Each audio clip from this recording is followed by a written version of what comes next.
يخطفوني يا ناس، وتدري ملاوات وضرب، بس هم كثيرين 10 الى 12 واحد. بناء على هاي الروايه انت قلت انه جهه امنيه يجوز قصروا بالواجب، انا لكن مو شرط يكون اللي خطفك وعذبك هذا التعذيب تكون جهه تابعه للدوله. جيد. عندما تموا حولي ايضا لاحظت ناس لابسين عسكري خلفهم يوقفون 3 أو 4 اشخاص قبل ان يختطفوني. من طلعنا من هذا الفرع باتجاه ابو نواس، عبروا بي امام النقطه العسكريه، عبروا بي ابو نواس، نزلوني اكو حديقه بها دائره صغيره اعتقد كانت تابعه لمجلس بلدي، امامهم امام انظار الجيش، نزلوني هناك. شو تريد تقول منو اللي خطفك؟ والله وصلت معلومات يعني اكيده ومو اكيده، قسم يقولون فرقه 57 وقسم يقولون الامن الوطني، على الاكثر يقولون الامن الوطني. رفعت قضيه؟ رفعت قضيه اليوم. وين رفعت قضيه؟ رفعت قضيه بمركز شرطه السعدون، رحت لمحكمه الكراده وتوجهت الى مركز شرطه السعدون وسويت فحص طبي، لانه هذا الشيء اذا ما اسوي طبعا هم ما راح اتكلم، لان تكلمت كثير على وسائل التعذيب وغيرها. قبل لا اخرج قالوا لي راح نصحك نصيحه، من تطلع من الباب كل شيء ما تذكر لا الاعلام ولا تفتح حلقك، لان ما خايف؟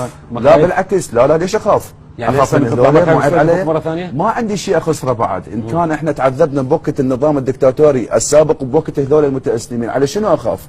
يعني شنو اخاف عليه العراقيين؟ اكثر من 30. انا اخاف عليك هسه دا اسالك هذا السؤال، تقدر تاكد لي انه جهات تابعه للدوله اللي سوت فيك شيء؟ طبعا جهات تابعه للدوله، اذا امام انظار انا اخاف عليكم يمكن امام انظار الجيش العراقي يسحبوني اكثر من 10 الى 15 منتسب بالجيش، يباعون علي وينزلوني بابو نواس امامهم امام النقطه العسكريه، وياخذوني بسياره عسكريه ورجعوني بسياره عسكريه بنفس المكان. تتوقع القضاء راح ينصفك؟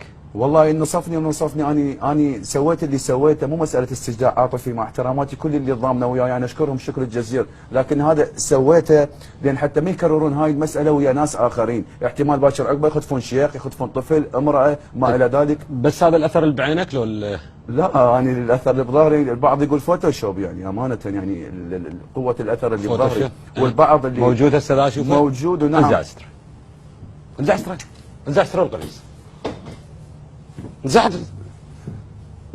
انزع استرا خلي يشوفون الناس. لا انزع انزع القميص خلي يشوفون الناس. بس شوي عندنا وقت مو شباب؟ لا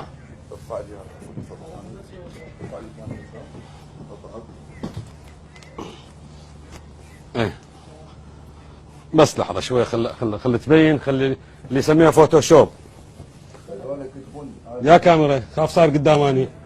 ها بس اسمح لي، انا هم راح اسوي لك اثر بس، يعني هذا واضح؟ ها